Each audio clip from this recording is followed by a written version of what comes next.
अस्सलाम वालेकुम। मामून के चैनल में आने के लिए बहुत बहुत शुक्रिया। आज से हम इस चैनल पे स्टोरी अपलोड करेंगे। स्टोरी अच्छी लगे लाइक कमेंट फॉलो ज़रूर कीजिएगा। चलिए स्टोरी शुरू करते हैं। मेरे दादाजी का बहुत बड़ा घर था। घर नहीं, ये तो महल था।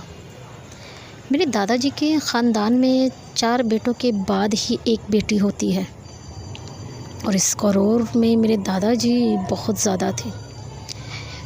मेरे दादाजी के 4 बेटों में से जो तीसरे नंबर का बेटा था वो मेरे डैड थे। मेरे डैड के 2 भाइयों की जो शादियां हुई थी उनमें से भी 4 बेटे थे और एक बेटी थी।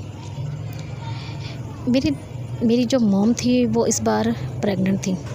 7 मंथ चल रहा था और मेरे दादाजी की तरह मेरे डैड भी गुरूर में थे बहुत ज़्यादा कि मेरा भी इस बार बेटा होगा।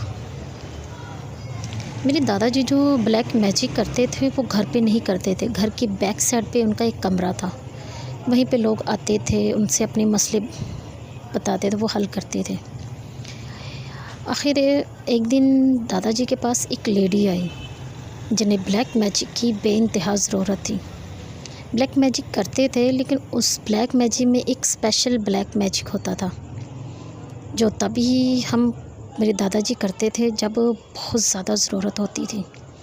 लेकिन उससे करने के लिए कुछ शर्तें भी थे जिनसे मेरे दादाजी ने ये ब्लैक मैजिक सीखा था।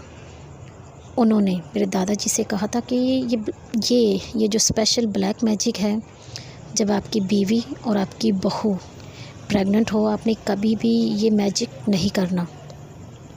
लेकिन इंसान थे ना, इंसान गुरूर में था। मेरी दादाजी ने भी इस बार यही सोचा था कि मेरी तीसरे नंबर का जो बेटा है उसके घर में भी बेटा ही होगा, क्योंकि उनके ख़ानदान में यही थी, 4 बेटों के बाद ही बेटी होती थी। मेरे दादाजी ने उस लेडी को हाँ कह दिया, कहा कि वो आज रात को ही ये स्पेशल ब्लैक मैजिक करेंगे। मेरे जो डैड थे वो भी कभी कभी साथ देते थे। आखिर वो रात आ ही गई।